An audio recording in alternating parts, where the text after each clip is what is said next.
Lay a foundation for our listeners, Dave, on how the Hall of Fame is sort of culled every year, and how much effort actually goes into and how difficult it is really to get in.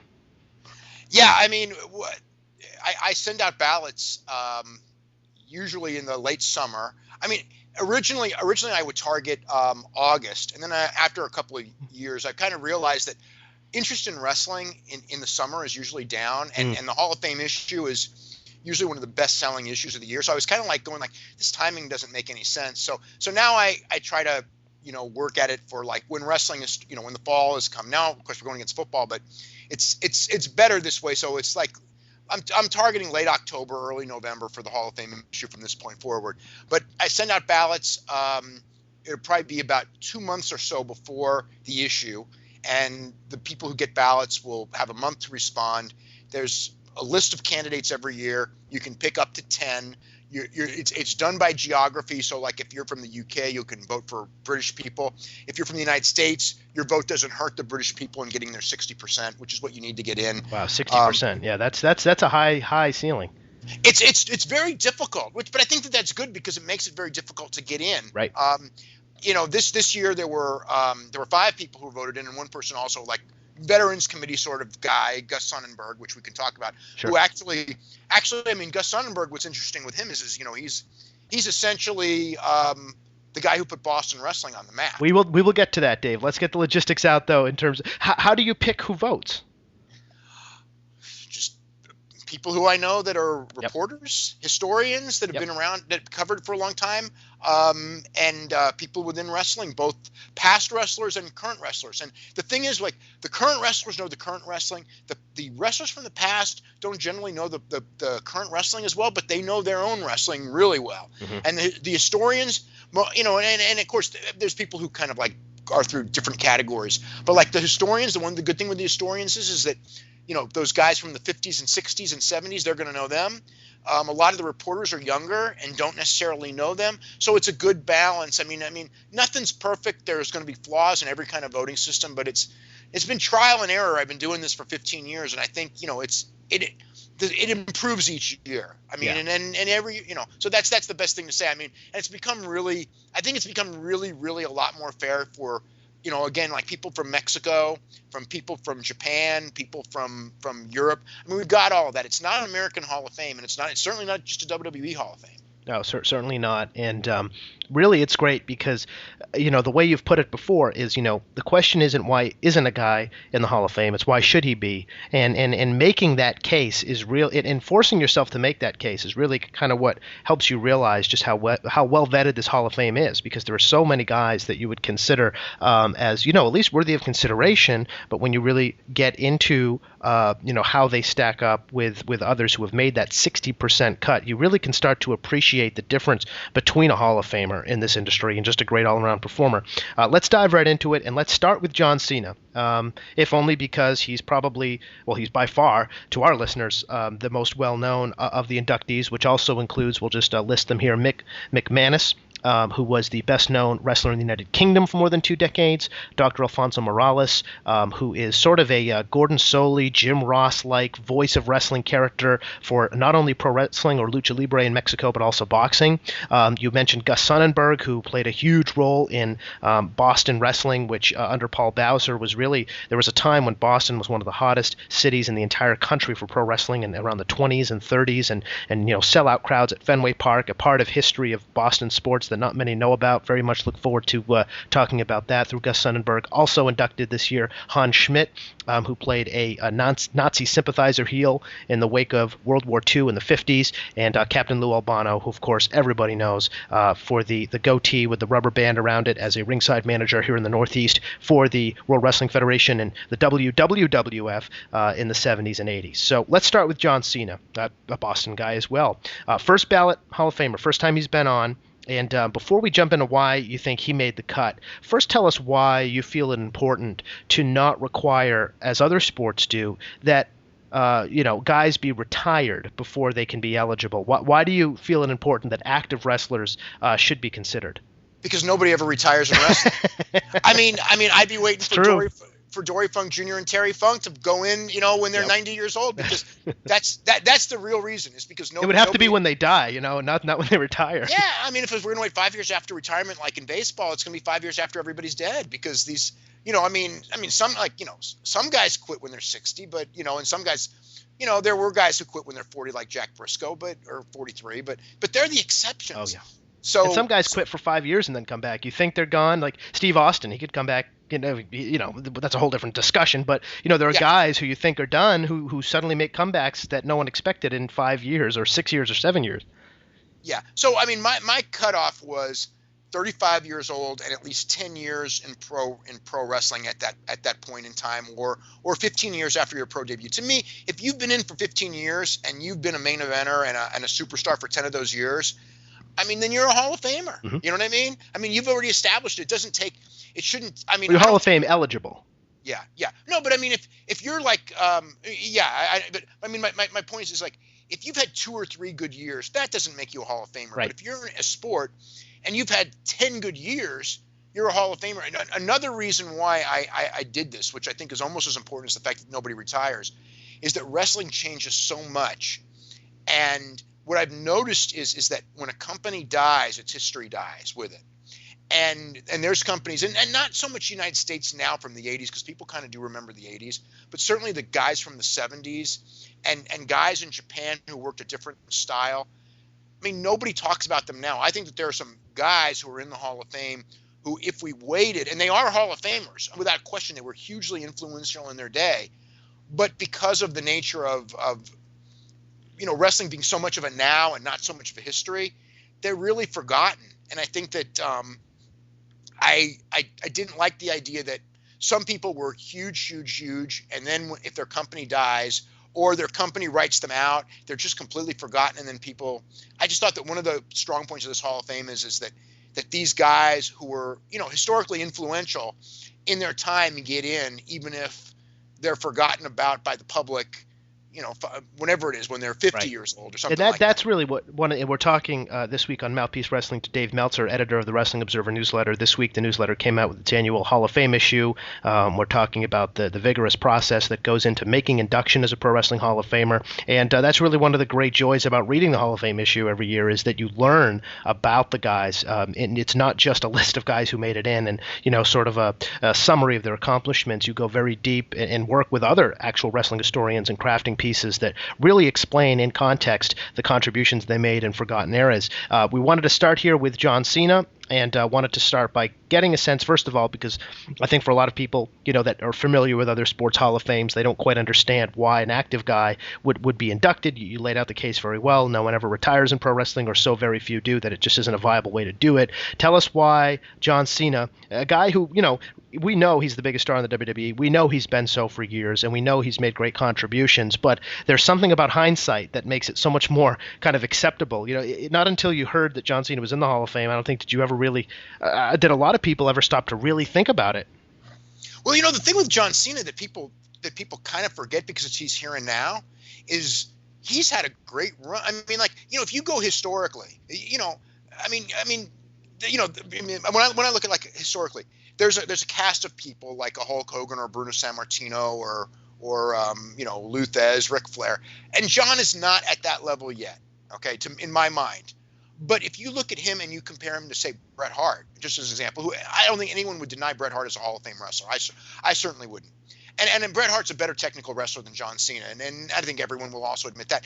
But John Cena is a bigger star than Bret Hart ever was. I mean, a lot of people won't, that with memories and everything. But if you look, John Cena was a bigger draw. I mean, John Cena's a mainstream guy. Bret really was never a mainstream guy in the United States, not even close to where John Cena was. In Canada, yes, he was, and more so. And let's be perfectly clear, Dave, in terms of talking about this for folks who might not know, pro wrestling, the name of the game, in other Hall of Fames, it's, your stats, how well you performed on the field or on the court or on the ice or whatever it might be. Pro wrestling, the name of the game, the way your accomplishments are measured is the money you've drawn, is your ability to draw crowds and draw excitement, coupled with how good of an artist you were in the ring and how good you were at performing your craft. But, when you want to talk about an ultimate measurement, it's going to be very hard. You have to be an amazing in-ring performer. for that to be the only sort of thing that stands out about you and still be a Hall of Famer, you have to have drawn big money.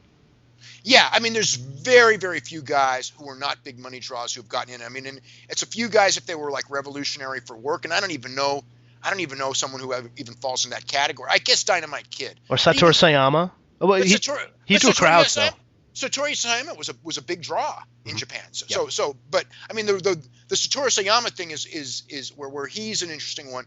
Is he's probably the only guy in the Hall of Fame who got in based on 3 years. Almost everybody else you're going to need 5, 10, 15 years. Kurt Angle too. Kurt Angle was in before I think he had his biggest run. Yeah, well, Kurt. Well, he had his biggest run, but where Kurt. The thing with Kurt was Kurt was just a phenomenal performer. Yeah. But you're right. But he was a main eventer at the time he got in. Sure. But again, Kurt. I would say Kurt, as far as a draw goes, Kurt wasn't quite at the level of John Cena. Right. But he was a star. With John, I mean, he's been the biggest star in the business for, I don't know, maybe 6 years. Yeah. I'd say since like 06 or so. Yeah. Yeah, that's a long run. If you look at historically, the number one guy, I mean, the number of guys who have been number one for a 6-year run in the business, I mean, really, truly number one.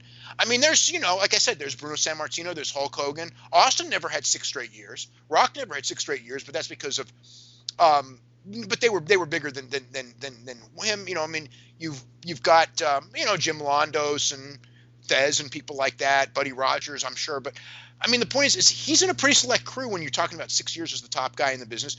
Good wrestler. I mean, as far as, technically smooth, no, he's really not the best, but he works really hard. I mean, he improved a lot under the spotlight. And he had to. I mean, he came at a time, you got to remember, when Hogan was around, you could get by on a lot less if you had a lot of charisma. I mean, John had a lot of charisma, but it's a far more demanding fan base who've seen, they've seen the Kurt Angles and the Benoits and all that, and they demand that out of their main eventers. And Cena's not at that level, but he had to work extra hard to get those kind of matches, and he did. I mean, he worked. He's such a hard worker. So I mean, to me, I was very glad I was. I think it's very difficult for a new guy to get in, and it should be, because again, their career's not over and all that. But I thought that John's about the only one that I would say of the modern wrestlers that if they didn't get in the first time, I would go, there's something wrong. Because if any of these other guys, look, when the time has come for them to get in, if they belong in, whether it's Edge, it's Randy Orton or them, Brock Lesnar, if the time is right, they're going to get in.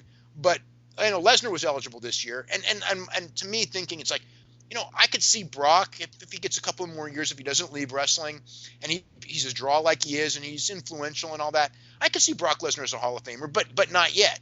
But whereas John, it's just like, look, if you really look at John's drawing statistics compared to other people, he's probably top 40 of all time, and that gets you in. I mean, there's been I don't know, God knows how many wrestlers, 100,000 or 10,000 or whatever. But the point is, the top 40 draws, they all get in, and John's in there. Yeah, and he does it at a time, Dave, and you've been very keen to point this out in your analysis of the wrestling industry today versus all the decades you've observed it, is, the WWE product right now and the whole business really is not structured for a guy to be such a standalone entity, such a standalone draw, so to speak, a guy who just in and of himself moves numbers to a higher degree, because when you go on the road with the WWE product and sell house shows and things like that, you're selling, and the TV tapings, you're selling coming to get the WWE experience. You're coming to see all of the stars. You're not going to only pick and choose based on whether one particular guy is there or not. You're not going to see such a huge gulf between shows that have John Cena on them and shows that don't. However, he still managed to be that difference maker in just terms of his longevity. I think, it's just like he's been in that position for so long, it's just become clear that even though the WWE isn't really structured in a way where one guy can sort of be an above average, sort of out of this universe superstar, he still kind of has been that guy anyway, even despite the changing nature of the business and the way it's set up. Yeah, I don't think we'll ever have another Hulk Hogan, where it's a guy who, was the difference between, a show drawing 4,000 people and 10,000 people. Right. I don't think we'll ever have that again, just because of the changes in the business. I think, but at the same time, I mean, John main evented the last 2 WrestleManias, and they're the 2 biggest money shows of all time. Yeah, I mean, how can that guy not be in the Hall of Fame? Yeah, I mean, it's like, granted, him and Rock had a lot of, there's a lot of things that they had going support. For them. Not just support, but just the changing of the economy, the WrestleMania brand name, the fact that they booked the big stadium, the fact that there's international pay-per-view.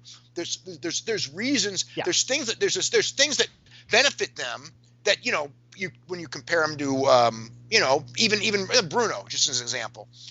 Bruno didn't have in his day, but at the same time, to me, when you go in there and you say, the 2 biggest money wrestling shows in history were these 2 shows that really John Cena rocked together, the last 2 years, really were the headliners and really were the ones that made the difference. Because every WrestleMania isn't the 2 biggest of all time. You go 2 years back at WrestleMania and it wasn't that big.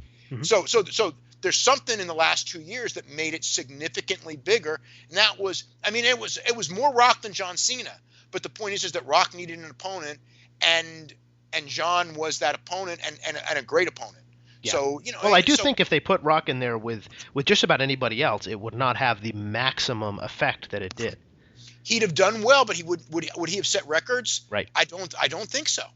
Right. Yeah. It's very interesting, and John Cena being inducted, as we're talking about here on Mouthpiece Wrestling here on NBC Sports Radio, 1510 a.m. Boston, with Dave Meltzer, the editor of the Wrestling Observer newsletter. John Cena being in the Hall of Fame, I think, really drives home what's happening right under our nose, and I think sometimes that's difficult. Like when Edge went down with his injury, we've had Edge on the program talking about retirement and transitioning out of the spotlight. And a lot of people, of course, he was inducted into the WWE Hall of Fame, so that kind of cast around him this halo effect, of really being sort of nostalgic and retrospective in terms of what it is he accomplished. And John Cena is still going 100 miles an hour, so it's hard to really stop and take stock, or it doesn't occur to you really to stop and take stock in a similar way. But Edge was that top guy right under our noses with so many great matches and so much time on top and big crowds to his credit and things like that. That suddenly he goes down with an injury, and it seems like, Dave, in the space of 6 months, everybody's like, yeah, he's a Hall of Famer. Whereas if you went back, 8 months and he was still active in the ring, people hadn't even thought about it. Yeah, well, the one where it really made a difference was Eddie Guerrero, because Eddie Guerrero was on the ballot for a couple of years before he passed away, and he got votes, and I always thought, Eddie Guerrero, to me, again, Eddie Guerrero never the biggest draw, but Eddie Guerrero was that wrestler that when you talk about the wrestler who maybe and he was charismatic and all that, and he was a good promo and everything like that. But Eddie Guerrero was the guy who was right about at that level where you go, what? Even if he was just a guy on the card, he was just so great. Right. But when he was wrestling, when he was active out there week after week, he didn't get big support. As soon as when he died, and people looked back and just go, this guy really was, one of the best in-ring performers there ever was, and he went in pretty easily. And I think that that happens, but I hate the thing like with a Steve Williams, just as an example, where it takes the death of the guy where everyone looks back and goes, man, Steve Williams, Japan, he was great. And that happens in all sports, by the way. Yeah, but it's like when he's alive, it's just kind of like, yeah, Steve Williams, whatever. He was a star, but he wasn't really big enough. I've noticed that with a lot of people. And with Jumbo Tsuruta was another one, although he would have been a Hall of Famer, just before that. I remember when he passed away, people started looking back at his old tapes. He was a Japanese star. And all of a sudden it's like, oh my God, you watch these tapes. This guy's like one of the greatest wrestlers of all time, where when he was alive, it was like, oh yeah, he's one of the greats, but he was never looked at until he died, when people started looking back at all those matches with the benefit of hindsight. It's like, holy crap. Yeah. All those matches that we saw, they were really great. Right. And it's a justified thing, and it's just, it doesn't occur to you to look at them in that way. It's kind of funny how, because the wrestling business is so rapid, there's no breathing room. Every week they're out there putting out new product, and guys are out there putting out new matches and performances. There's absolutely no time to really stop and consider what was great and what was just part of it. It's sort of, as time goes, you realize what stands out on your mind, and as time goes, you realize what stands out on paper, and it becomes more and more clear who the difference makers were and who the true greats were at every aspect of the craft. And the Wrestling Observer Newsletter Hall of Fame is just a master list of guys who put that all together. Just a few more words on John Cena, Dave, and then we'll take a break, come back, and really hope to educate the listeners a bit more about wrestling history through the other inductees into the Hall of Fame this year.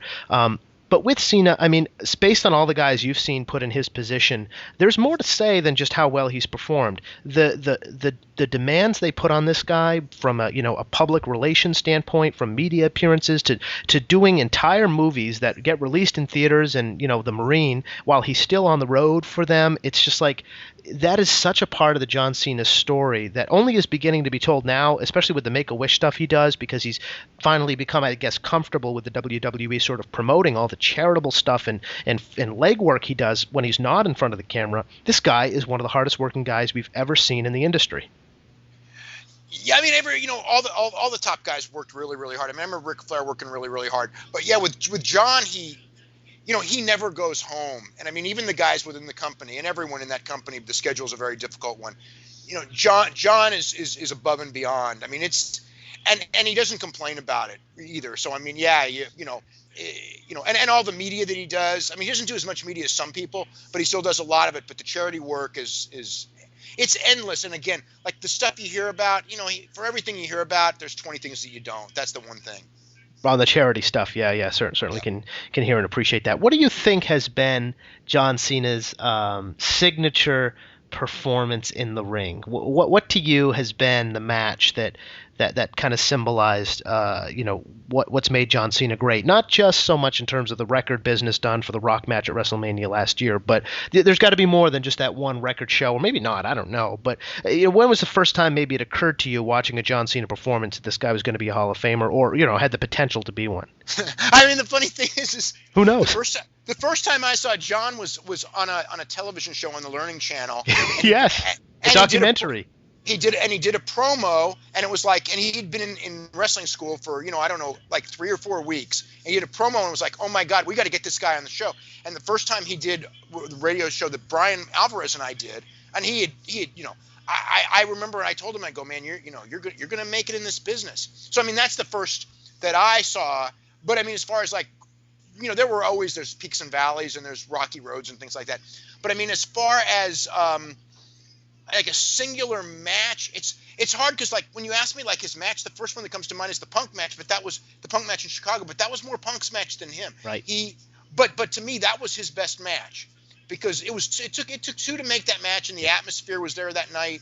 I think that was the greatest match of his career. But Shawn Michaels match from England, 23 too. Shawn Michaels match from the WrestleMania. I mean, those are all. He's had a lot of really big ones. I mean, even what one that to me, I mean, again, it's not necessarily one of his best matches, but I think was one of his great performances in its own weird way because he had to not be himself. He had to be something completely different, and he shined at it. Was when he wrestled RVD on the ECW pay-per-view. Mm-hmm. That gave you an idea of his versatility and his ability to really understand, what the crowd was looking for. It proved that he wasn't just a guy who could do just one set act, one set series of moves. He could adjust and he could move, and it really was the mark of a gifted performer. Gus Sonnenberg, I kind of knew the story, but I never invested in it until recently when one of the historians, Tim Hornbacher, wrote a story for me, and then I kind of expanded on it, and I got some other things, and I mean, I find him one of the most, because of the time, it's one of the most fascinating stories of any Hall of Famer, because what you had a guy, they brought him in, he was a big football star. He was an All-American in tackle in college football. And then he played for the Providence Steamrollers, which was actually an NFL team in the 20s. and I've never heard of them. Providence Steamrollers? The Providence Steamrollers. Nice. And they won the NFL championship in 1928, and he was one of the stars of the team. Now, he actually had started wrestling the year before. He would start after the 1927 football season, where he was first team all-league tackle and place kicker. And he probably went both ways because in those guys, the NFL rosters in those days were 18 players. Right. So, I mean, everybody's going, these guys are going both ways. And so anyway, he finishes the 1927 season, and Paul Bowser, the promoter, one of the guys on the team was a guy named John Spellman, who won the gold medal in the Olympics in wrestling in 24 and was wrestling in the off season while he was playing football. And Sonnenberg was a very charismatic football player, and he was kind of like, you might be able to do something in wrestling. So they brought him into wrestling, and they gave him the Goldberg thing. Bowser goes, we're going to bring you in, and this is after the 27th season, and what they did was they had him beat everyone in less than 5 minutes, which in those days, you got to remember, matches used to go 2 hours. So less than 5 minutes would be like today equivalent to 30 seconds. So it's Bill Goldberg, essentially. Ryback. Ryback. Yeah, but it worked a lot better. But just for modern fans, yeah. So one of the first guys they put him in with was a guy named Wayne Munn, who was 6'6" and 270, which today would be the equivalent of a guy like the Big Show, like 70. Because most like Gus Sonnenberg's 5'6", and he was not considered a small guy. He was an average height guy, and he was considered a tank because he was 196 pounds. I mean, and like I said, and an offensive tackle at 5'6", 196. I mean, people were just that much smaller. So you're talking about a guy who was 6'6". So he came in and he beat him 2 straight falls in whatever it was, 2-3 minutes tops. And I saw the news articles in the Boston Herald and things like that when I was researching this. And they're writing this about how it was the greatest match they'd ever seen because, you got to remember all these matches are headlocks where you hold the headlock for 40 minutes. Right. You ride the guys. Wrestling was a very slow sport. And this guy comes out and he's throwing these flying tackles and he pins the guy right away. And he was just dynamite Gus Sonnenberg. And so he became a big star. They built him up. And then right before football season, they built it up to a championship match, which I believe was at the Boston Arena, not the Boston. I think the Garden hadn't even been built yet. Yeah. And so he fought Strangler Lewis, and that was his first loss. And then he went back to football for the 28th season. In the 28th season, they won the NFL championship, and he was a star of the team. And as soon as literally less than 2 weeks after the NFL championship game, Paul Bowser announces, and this is Sonnenberg's first match back, the Boston Gardens by this point built. And it's the first show at the Boston Gardens, and we're going to have Ed Strangler Lewis, the world champion, in the rematch against Gus Sonnenberg. And Sonnenberg had made a mistake, and he learned from his mistake, and blah, blah, blah. They told the storyline. And Bowser had gone to Lewis and his manager and go, and paid them a ton of money and go, look, I'm going to draw a sellout at the Boston Gardens. We're going to draw one of the biggest gates of all time. And it ended up being the third biggest gate of all time up to that point in time. With this fight. And, we'll make a deal. He'll win the title. He'll hold the title. He'll lose it back to Lewis at a later date. And Bowser paid a ton of money for this championship. So he gets this match, and Sonnenberg wins. I think he wins the two out of 3 falls. He's the world champion. Boston wrestling's on fire. And because it was an NFL, the sports world took stock, and they got behind this guy, and he went everywhere as world champion. He was a big draw. He revolutionized wrestling. There was a story in Time magazine, believe it or not. Really? After he wins the title, it's like Gus Sonnenberg, the guy who's revolutionizing wrestling, you'll love this one. I love this line because this is what they did. He took it out of small halls into the major arenas, which is what Vince used to claim. Like with Hogan, they claimed that they did that. And this is from this is from Time magazine in 1929. Wow. That Sonnenberg did this. And Sonnenberg went to Canada, and he basically was the guy who opened up pro wrestling in Toronto and Montreal and moved it to Montreal Forum and Maple Leaf Gardens. Huge markets for wrestling for generations. But the flip side of this Sonnenberg is Sonnenberg was not a great wrestler. And in those days, the reason that a guy like Strangler Lewis was world champion and Joe Stecker and these guys was, number one, they were great wrestlers. But number two, wrestling wasn't so controlled. And even though it was a work, guys would go in there. And it happened several times that guys would go in there and they would double cross a guy in a match and put a submission hold on him.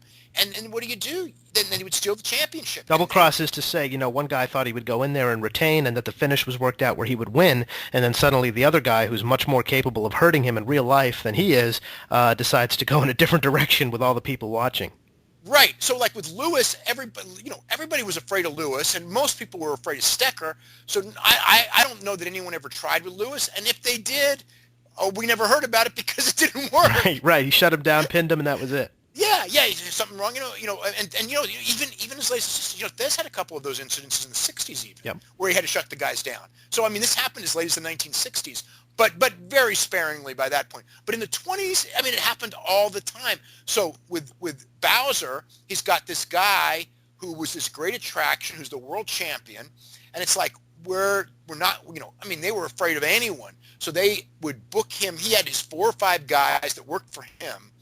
And Sonnenberg would go around the country working with these same 4 or 5 guys who would change their names and draw with him. Like if he were to go to, let's just say Sonnenberg was going to Chicago to main event in Chicago. And there was a guy in Chicago, a local guy who was like a big star who, you know, you would normally expect, hey, local guy goes for the world title, natural big draw. He could not get in the ring with Sonnenberg because Bowser wouldn't trust him. And Bowser only would send his own referee. So every Sonnenberg... Paranoia in pro wrestling? No way. Yeah, so every Sonnenberg match was against a guy that Bowser owned and controlled and completely trusted, and with the referee, so there was no chance of the double cross. Now what happened is, and then you started getting these commissions going like, hey, wait a minute, why won't he wrestle Jim Londos was the one who was probably... Jim Londos was the other big star of the era as far as, aside from Lewis, and Lewis wasn't going to do anything because Lewis was in on the Sonnenberg act, and he was going to get the title back when the time was right, and he was one of the guys who in fact got rematches in there and big money matches with Sonnenberg. So he was under control. He was no problem. Jim Londos was this very, very popular, charismatic guy who drew women and drew ethnics and was a big, big drawing card. And he was not part of the in crowd. He was from the out crowd, and he wanted that world title. And so him and his promoters, you know, which was Jack Curley in New York, they were trying to figure out, how do we steal this championship? I mean, they've got every base covered. So they went to the athletic commissions in different states and just go like, hey, Jim Londos is winning all his matches. He's the number one contender. And Sonnenberg won't face Jim Londos. He won't face Dick Shikat, who was another top contender. So in New York and in some of these states, the athletic commissions ordered these matches, or they would ban Sonnenberg. And Wait a minute. The athletic commissions didn't know that pro wrestling was a work? I don't know what they knew and didn't know, but they were in different promoters' pockets or whatever. But Sonnenberg was banned in several key states, including New York and Pennsylvania. Wow. So he was actually banned in popular states, but there were plenty of states he could go to. For not defending his title against top contenders? For not defending the title against a legitimate top contender, right. So Londos, you know, would claim to be world champion. Actually, Shikat claimed to be the world champion, and that created another championship line. And Shikat and Sonnenberg would go in different cities. But what would happen is when they would go to the same city, Sonnenberg so greatly outdrew Shikat. So they were still trying to figure out. So this thing wasn't working for Londos and Shikat and those promoters that backed them like Curly. So what they did was this, which is the most amazing story. One day in Los Angeles, on an afternoon, on a busy street corner where they knew the guy was going to be there, they sent this guy who was a real shooter, you know, but not a name wrestler. Shooter is to say a pro wrestler who really knows how to crank and break joints and stuff. Yeah, well, a real break tough bones. Yeah, a guy named Pete Lajimi, who was a real tough guy, who was not a wrestling star, but and was like a 160-pound guy. And he confronted Sonnenberg and started calling him names, and they got into an argument. So he attacks Sonnenberg, and he beats the hell out of him. Out in public in L.A. Out in public in front of, you know, many, many, many witnesses. Enough witnesses that the next morning it was a news story it was a big news story in Los Angeles, and it was a news story the day after in most of the big papers. Wow. So all of a sudden you've got this, they couldn't get him in the ring and beat him and steal the title from him, but they beat him up, and you had this unknown middleweight wrestler who had just beat up the world champion. So they had that embarrassment. And actually it was funny because I was always under the impression, and historically it's always been written that because of that they switched the title and they got the title off Sonnenberg. The reality is it was a year and 2 months later, 14 months later. Sonnenberg was still drawing.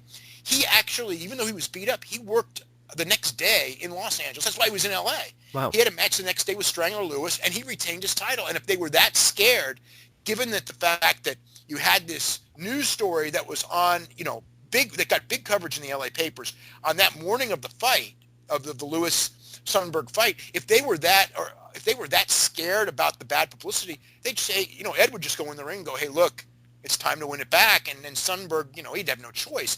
But in fact, Ed Lewis lost the match, and they sent Stecker out to Los Angeles to lose. So they were out there rebuilding Sonnenberg with the best shooter, beating the best shooters in the world, because he was such a big draw. They didn't take it right away. 14 months later, when his drawing power started to wane a little bit, then they decided to go another direction, and they took the title from him. It's amazing. So, but that was but it's like this amazing story of what wrestling was.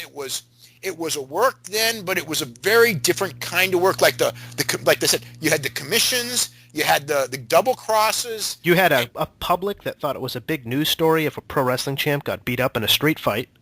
Well, you know what? I think that it would still have been a big. If Hulk Hogan would have gotten beaten up by Yeah. some guy in a street fight, it would have been a big story. But then. I don't think it would be like it would have been superstar gets beat up, like who plays a tough guy on TV. There wouldn't be that streak of, a guy who actually is really a tough guy. Yeah, and it wouldn't. It wouldn't. I think that even. Maybe in the 80s. Yeah, maybe in the 80s. You know what? Even in the Hogan era, I think Yeah. it would have been an embarrassment because I can tell you what. Remember when China had the thing with Jody Buttafuoco? Yeah, sure. On celebrity wrestling? I remember the WWE guys, I remember from, the ones that worked with China that had to go even with her or lose to her. Jericho had to lose the Intercontinental title too. So they were afraid that if China got beat up by Joey Buttafuoco on TV, it would make them look like guys who couldn't beat up China.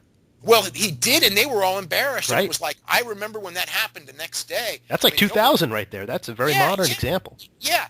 I mean, the guys that lost to China or went 50-50 with China, they were furious. They were furious at her for putting the profession in that jeopardy because now it's just like, well, Joey Buttafuoco beat her up like it was absolutely nothing, just ragdolled her. And here, like Chris Jericho and Road Warrior Animal and these guys all had to sell for her. Right. Right. There were a lot of really upset people at her for not, for putting herself in the position to make, in their mind, to make the profession look bad. Now, Dave, quickly, before we move off of Gus Sonnenberg and talk quickly in the remaining time we have about the other inductees, give our listeners a flavor. This has always been something that's mystified and really intrigued me about pro wrestling history, of roughly where the line was. Because, not many folks can point to a particular moment in time where one day pro wrestling was legitimate matches with two guys trying to beat each other using wrestling holds, and the next day it was a work where they both went into the ring doing a performance knowing one guy was going to win. When Gus Sonnenberg was having his time, I mean, was it a revolutionary idea or was it a new idea to really, manipulate all of these losses so that you could market a guy who drew crowds but didn't know how to wrestle? Or did he fit already kind of an existing pattern, or did Paul Bowser kind of come up with a way to make money off a guy who couldn't really conduct himself in a real match? I mean, they tried before. I mean, Wayne Munn a couple of years earlier was the same thing. I mean, that was where the paranoia was, is that Wayne Munn, Lewis's people did the same thing. They got Munn, who we talked about earlier, who was this giant football star, who was a giant, and they were like, the public will buy this giant, coming in, and football star. And so Lewis lost the championship to him, and they were going to build up a big rematch. And their idea was just, have Munn hold the title for a couple of, 6 months, 8 months, and Lewis win it back. And Lewis, by the way, is one of those shooters we talked about, a guy who was very capable of handling himself in the ring and doing well in a real wrestling match, a real fight. Right. So that what they did was, and they didn't trust that people wouldn't steal the title from Munn. But what happened was this guy named Stanislav Zbyszko was part of Lewis's group, who was, an old shooter. He was probably in his mid-40s, but he was a real deal. One of the toughest guys of an early era, and still could go. The thing that they trusted him because he was part of their troupe. But what happened was one of the other promoters paid off that was Stecker was the big rival, star with Joe Lewis, Stecker. Yep. From Lewis, and Stecker's people who wanted Stecker to be world champion, and Lewis had the title. Then he lost to Munn. They saw, now we got our chance to win the world championship. We're going to go through Munn. So they so they paid off Zbyszko.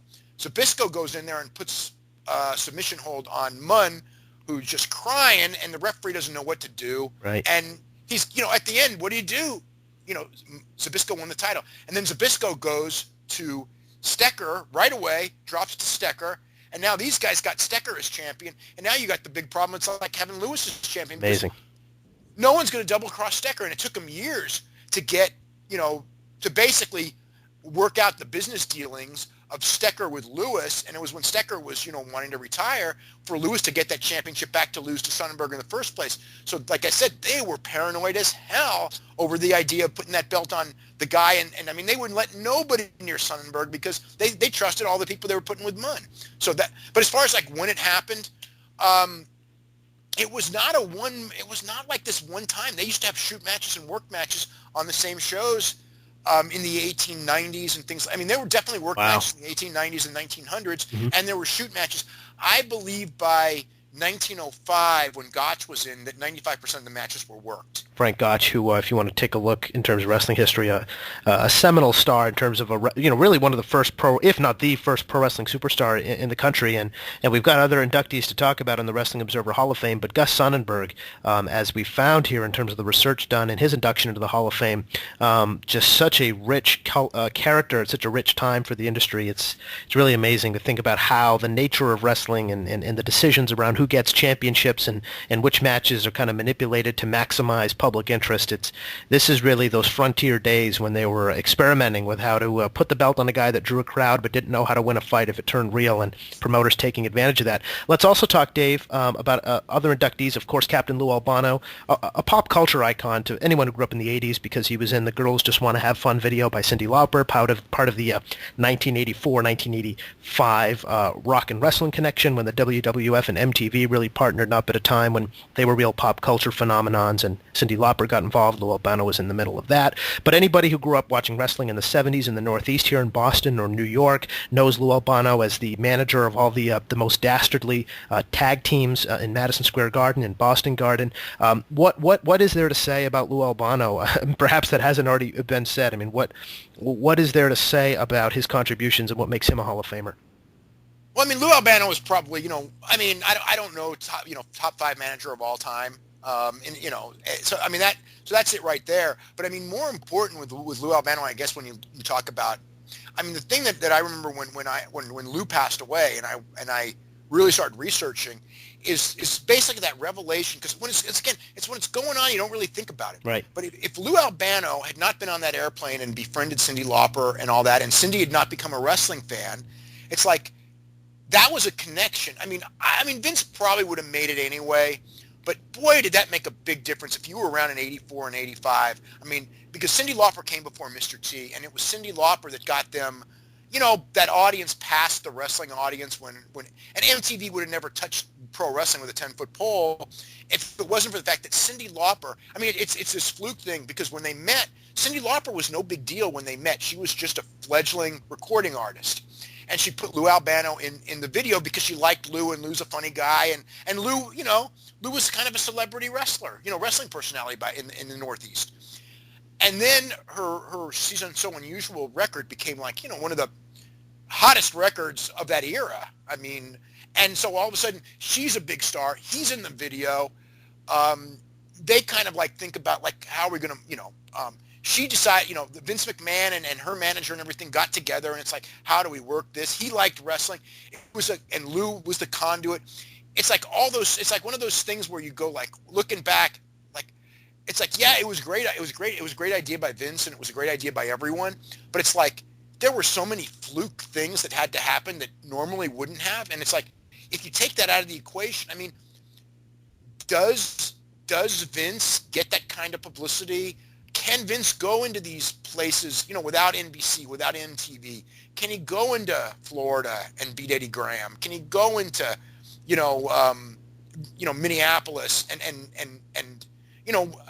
even with Hogan, can he beat Vern Gagne? Yeah. It's like you don't know. What do you just run out of money? Because you got to remember, Vince in that first year was losing a lot of money the first year, and if it wasn't for WrestleMania, the first WrestleMania was what saved Vince's bacon. And if you take out the Cyndi Lauper involvement in the build-up, Mr. T as well. And Mr. T, but Mr. T came on the heels of Cyndi Lauper. Right. That's true. Right. Rock and wrestling obviously had nothing to do with that. Doesn't speak to Mr. T. He wasn't a rock star. That speaks to Cyndi Lauper. But Cyndi Lauper got it big enough to where a Mr. T would get involved. I mean, before would a Mr. T have gone? It was cool to be in wrestling. Would it have been so cool to? And without Mr. T and Cyndi Lauper, there is no first WrestleMania. Right. Maybe Vince doesn't make it. But I mean, it's that whole thing of, Lou's importance in that puzzle. You take Lou out of that puzzle doesn't exist. Now, would Vince still have made it, and 10 years later would be in the same position he is?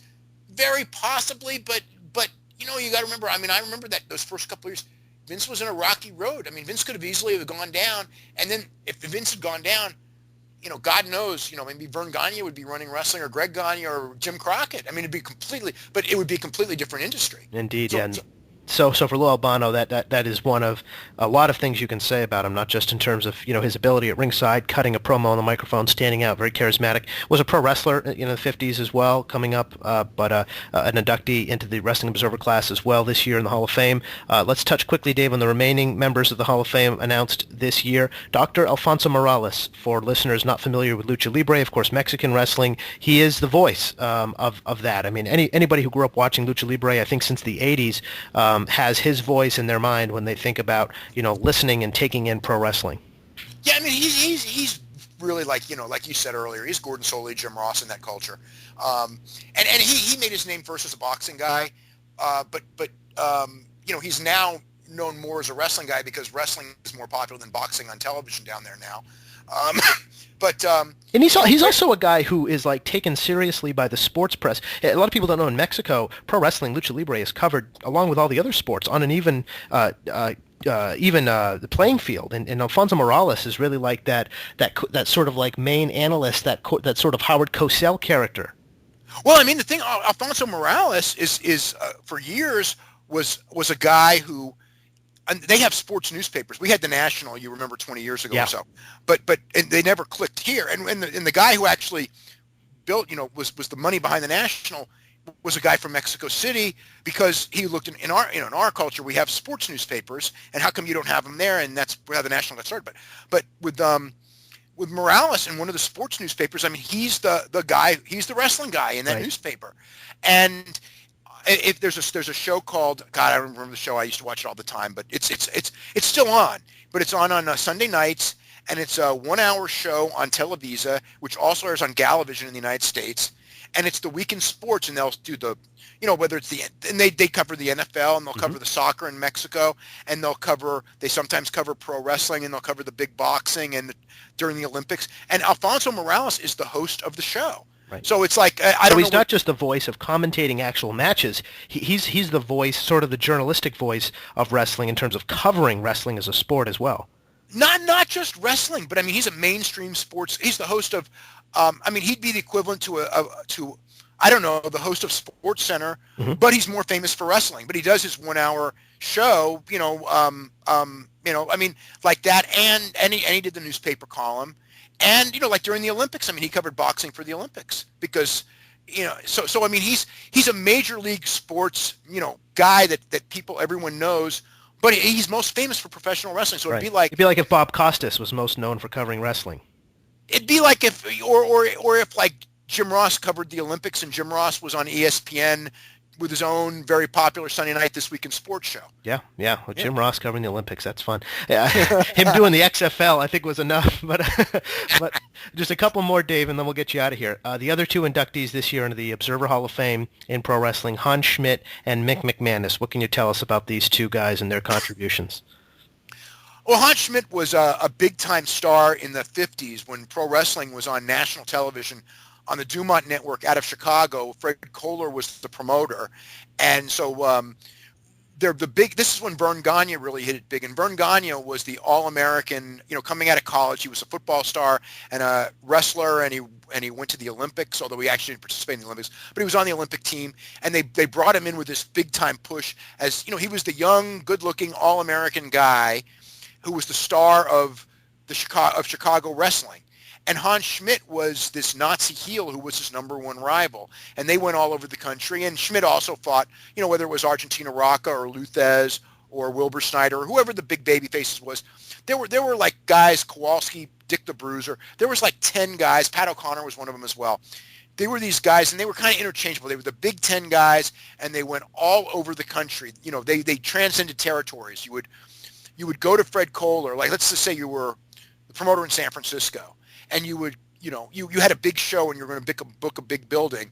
And it's like you would go, hey, I want to star on national television.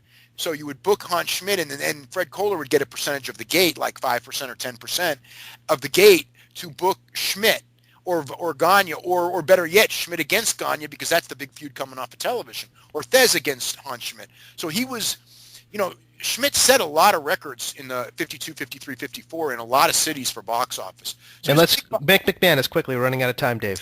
Mick McManus, a big star on television in England When they first got on TV, he was on like one of the first shows, and he remained. I mean, we're talking about, he started in the 40s. He was on television in the 40s, and he was still going strong through the late 70s. Wow. So we're talking, that's a 30-year run